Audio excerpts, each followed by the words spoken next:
Colin was right where Colin was wrong. Gonzaga's going to win the tournament. Oklahoma State's my dark horse. Villanova, first good team to lose. There you go. Selection Monday. Joy Taylor is joining me. Joy, how are you? I'm great. I've not recovered from my move on Saturday, and I am not envious of you today. It's moving day, and I traditionally, as it rains when I move, and I actually had beautiful weather. Beautiful. So today I'm sorry it's about raining. that. I passed that to you. It rains 3 times a year in LA, and one of the days is usually when I move. And it's pouring today. Yes. And my dogs will bring in the mush, and it'll just be be just an absolute disaster today. So let me start with this. One of my favorite, and I watch from time to time, I'll go YouTube and watch commencement speeches. And you watch, Oprah here and famous actors and CEOs, legends, whatever. One of my favorite lines, and I'm not sure it was his, maybe he borrowed it, but I've used this over and over in my life. John Bon Jovi, gave a commencement speech. Great advice. Outline your life in pencil, not pen. Always be willing to erase. You don't know what you're going to be optioned. John Bon Jovi, outline your life in pencil, not pen. Told my kids this regularly. Russell Wilson needs to heed this advice. According to reporters this morning, Chicago is making a big, big swing at Russell Wilson. We've told you that for a week. And Russell's very keenly interested in Chicago. He needs to grab his pencil and erase Chicago. And put Washington in there, and I'll explain. 6 good teams have their quarterback. New England's got Cam. Dallas has Dak. Indy's got Carson Wentz. The Saints have 2 guys, Taysom Hill and Jameis Winston. Pittsburgh signed Big Ben. And the 49ers, say what you want, they've got Jimmy Garoppolo. Those are good teams. 2 other good teams do not. Playoff teams do not have a quarterback. Chicago and Washington. And Russell Wilson said, I like Chicago. Let's think about it. Washington has $38 million of cap space. Chicago's $19 million over the cap. But the brand, most of my childhood, Washington won a lot more football games than Chicago. Washington has a great defensive coach. A better defense than Chicago, look it up. Pro Football Focus said Washington had a 6th best offensive line, far superior to Chicago. Much easier division. Play the biggest brand in the world, the Dallas Cowboys, twice a year. With Russell, you'll win both. And a ton of cap space. It's much easier for Russell Wilson to beat big brand Dallas twice a year than it is to beat Aaron Rodgers and big brand Green Bay twice a year. Russell Wilson's career, he's 500 against the Packers in 6 games. You want to know what he is against Dallas, Philadelphia, and the New York Giants? If he went to Washington, 15-3. If you're beating Dallas twice a year and Jerry twice a year and Dak twice a year, and you're beating the blue blood New York Giants twice a year, that is a way bigger brand than losing to Green Bay.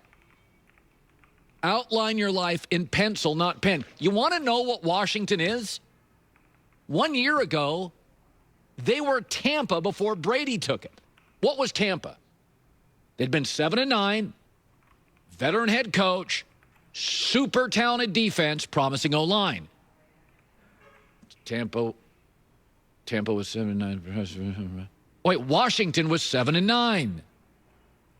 Veteran head coach, great defensive talent, promising O-line. The difference is Washington had more success winning recently than Tampa. They are Tampa.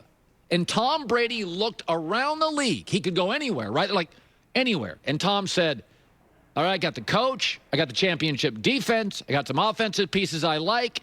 And the offensive line needs a right tackle, but it's good. That is Washington. The difference is Washington just made the playoffs. It is time for Russell Wilson to pivot off Chicago and go to Washington. He would own the division. You're not going to own the division if Aaron Rodgers is in it. You're not going to own it. You can win it, but you're not going to own it. Philadelphia's got Jalen Hurts. Who knows? Giants have Daniel Jones, who knows? Cowboys paying Dak $40 million. Who knows? I mean, they'll win, but who knows? Washington made the playoffs.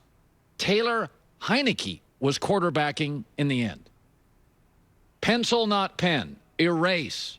Insert Washington over Chicago. So Drew Brees, and this is not exactly a revelation of like, Watergate status, but Drew Brees retired. It is interesting.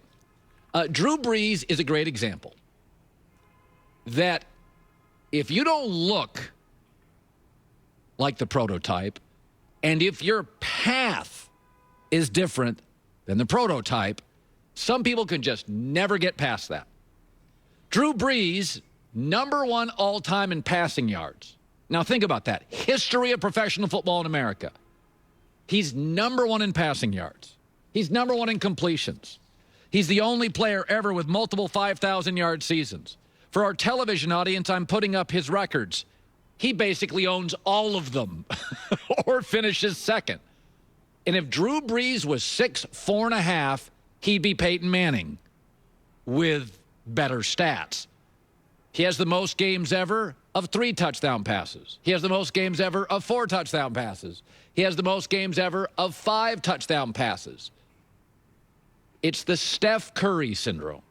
But he doesn't quite look like we think a star should look, and his path was different. Purdue, Steph Curry, Davidson. Wait a minute. The best player in the league can't be from Davidson. The best quarterback in the league can't be from Purdue, and then he gets hurt, and then he wants to go to Miami, and he ends up with the Saints. And this is a big deal for me.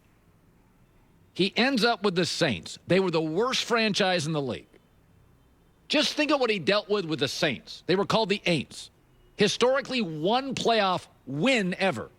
People wore bags on their heads. He gets there. And they become, last 15 years, an elite top 3 to 4 franchise. That's worth something. If Drew Brees was 6'4.5", you turn on sports radio in America, and I listen to people for hours argue Drew Brees at a top 12. Take his stats, make him go to a football power like a Texas, Ohio State, or Michigan, make him number 1 or 2 in everything. Would we argue it? It wouldn't be worth a segment. And people, well, he's not this guy. He's not that guy. Folks, Joe Namath looked like a quarterback should look in the 70s. He was tall and handsome with a big arm. Joe Namath's the prototype. But Joe Namath has more losses than wins in his career and more interceptions than touchdowns. Joe Namath's number one trait, and I know Joe and like him, was being cool. Drew Brees' number one trait, I don't know, was being accurate. If your route's a little different, if you don't look like everybody thinks you're supposed to, 6 feet, out of Purdue, not a huge arm, people just can't wrap their brains around it. He is the most accurate thrower of the football I've ever seen. Period. In all the years I'm watching football, in his 10 to 12-year prime, he threw the ball more accurately than anybody has ever thrown the football. Wasn't as cool as Joe Namath, didn't have Favre's arm, didn't have the pedigree of Peyton Manning, but good luck to the New Orleans Saints finding his replacement. And 1 year from now, you want to know what the Saints are going to look like? Like New England looks this morning. Crossing your fingers and praying you can get a name quarterback past his prime. Be it Cam Newton, be it Taysom Hill, be it whoever it is. It's remarkable to me that you would waste a radio segment arguing Drew Brees is not a top 10 quarterback of all time. Look at his numbers. Look at the injury. Look what he inherited. Look what he turned around. He dealt with Katrina. He owns the record.